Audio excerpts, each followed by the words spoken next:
এ সরকারের স্বরাষ্ট্রমন্ত্রী নিজে গুমের ভুক্তভোগী এবং এই ত্রয়োদশ সংসদের প্রত্যেকটি সংসদ সদস্য অতীতে মানবাধিকার লঙ্ঘনের শিকার হয়েছেন। আলহামদুলিল্লাহ, আজকে আমার গুম বিষয়ক মামলার জবানবন্দি শেষ হলো। এর মাধ্যম দিয়ে এই গুমের মামলার একটি বড় অংশ সম্পূর্ণ হলো। একজন ভুক্তভোগী হিসেবে আমার প্রত্যাশা এই যে বাংলাদেশের সার্বভৌমত্বের অতন্ত্র প্রহরী বাংলাদেশ সেনাবাহিনী এবং বাংলাদেশের সশস্ত্র বাহিনী, যতদিন পর্যন্ত সশস্ত্র বাহিনী এবং সেনাবাহিনীর পেশাদারিত্ব থাকবে, বাংলাদেশের সার্বভৌমত্ব অক্ষুণ্ণ থাকবে।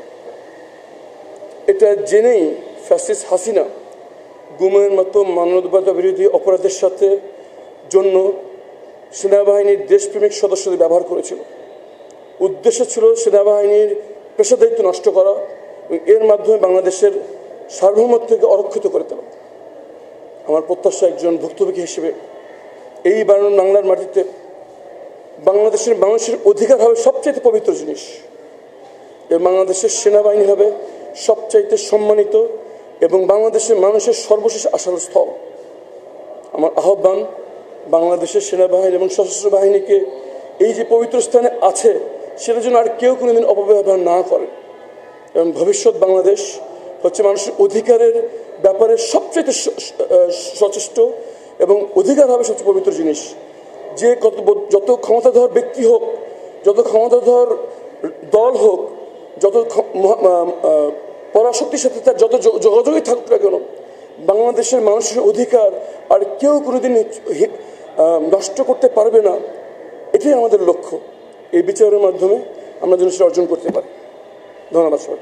একটা বিষয়, সেটা হচ্ছে আপনার এই আজকে যে জেরা হলো এবং এর আগে আপনি যে জবানবন্দি দিয়েছেন, সেইখানে অন্যান্য যারা আরও গুম ছিলেন তাদের সাথে আপনাদের যে রাখার, এখানে আমরা সামাজিক মাধ্যমে দেখি যে আপনারা অনেকেই খুব ভালোভাবে ছিলেন, অনেকের বেশি নির্যাতন করা হয়েছে। এটা নিয়ে সামাজিক মাধ্যমে নানান ধরনের মন্তব্য নিশ্চয় আপনার চোখেও পড়েছে।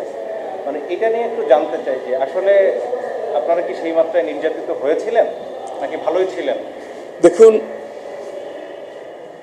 বাংলাদেশের সংবিধান আমাদের যে অধিকার দিয়েছে সেটা কেড়ে নেওয়ার অধিকার কারণেই, এবং যদি কেউ নেন সংবিধান অনুযায়ী এটা রাষ্ট্রদ্রোহ।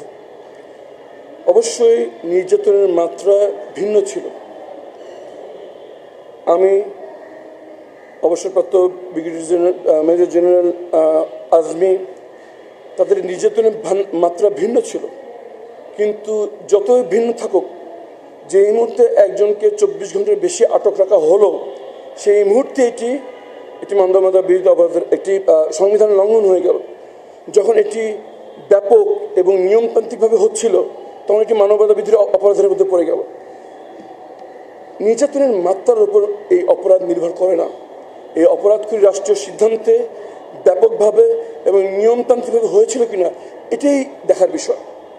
এবং কাউকে যদি ব্যাপকভাবে এবং নিয়মতান্ত্রিকভাবে সরকারি পৃষ্ঠপোষকতায় 24 ঘন্টার বেশি রাখা হয়, তাহলে যে অপরাধ, আর আমার সাথে নির্যাতনের মাত্রা ভিন্ন হলে যে অপরাধের ওজন এক। সুতরাং এই বক্তব্য দেওয়া যে নির্যাতন ভিন্ন হয়েছিল, আইনের দৃষ্টিতে এর কোনো ভিত্তি নেই, আসলে মূল্য নেই। আরেকটা বিষয়, সেটা হচ্ছে এই গভর্নমেন্ট চেঞ্জ হওয়ার পর এই মামলাগুলো তো আগে থেকেই, আগের সরকার থেকে আসলে বিচার শুরু হয়েছে। একটু জানতে চাই যে আপনারা কি আসলে সেই যে আগের যে স্পিড যেটা ছিল সেটা অব্যাহত আছে কিনা, নাকি এখন ভুক্তভোগী হিসাবে আপনাদের নতুন কোনো পরামর্শ আছে প্রসিকিউশনের কাছে, কোনো ল্যাক মনে হয়েছে কিনা?